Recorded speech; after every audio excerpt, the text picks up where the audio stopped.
રાજકોટના ધારાસભ્ય તરીકે હું સાથી ધારાસભ્ય રમેશભાઈ ટીલાડા અને એવા ધારાસભ્ય શ્રી દર્શિતાબેન શાહ સાથે અમે ત્રણેય સાથે મળી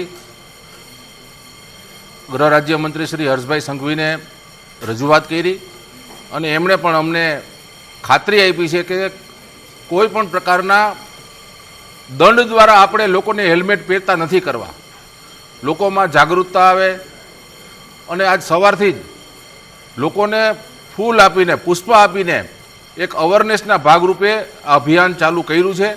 પરંતુ લોકોને ફરજિયાતપણે કોઈ દંડ ઉઘરાવી અને આનો અમલ ન થાય તેવી અમને ખાતરી આપી છે કે અમારે એવી રીતે કોઈ આવા દંડ ઉઘરાવી અને લોકો જ્યારે ફરજિયાતપણે આવી રીતે એનો દંડ ઉઘરાવીને અમલ નથી કરવાનો. તો રાજકોટની જનતા પણ વિનંતી છે કે છેવટે હેલ્મેટ છે એ આપણી સુરક્ષા માટે છે.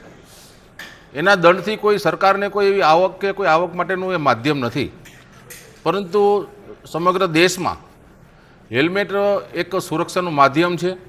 તો એના માટે લોકોમાં અવેરનેસ અને લોકોમાં જાગૃતિ દ્વારા હેલ્મેટ પહેરાવવામાં આવે, નહીં કે કોઈ કાયદાની કે દંડની રકમની કડક અમલવારી કરીને.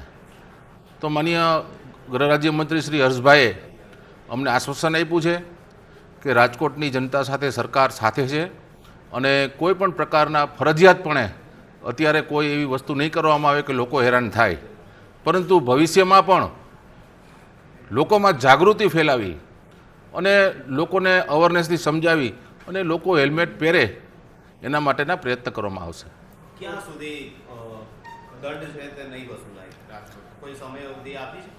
કોઈ સમય અવધિ આપવામાં આવેલી નથી, પરંતુ આ એક પોતાની સુરક્ષા માટે એક સ્વૈચ્છિક રીતે રાજકોટના લોકોમાં અવેરનેસ આવે, જુદા જુદા વર્કશોપ હોય, જુદા જુદા કાર્યક્રમો દ્વારા શૈક્ષણિક સંસ્થાઓને સાથે લઈ, પરંતુ દંડ દ્વારા નહીં કે ભાઈ હેલ્મેટ નહીં પહેર્યું તો તમને 500 રૂપિયા કે 1000 રૂપિયાનો દંડ થશે, એ રીતે દંડ દ્વારા નહીં પણ સ્વૈચ્છિક રીતે લોકોમાં જાગૃતિ આવે એવા પ્રયત્ન કરવામાં આવશે.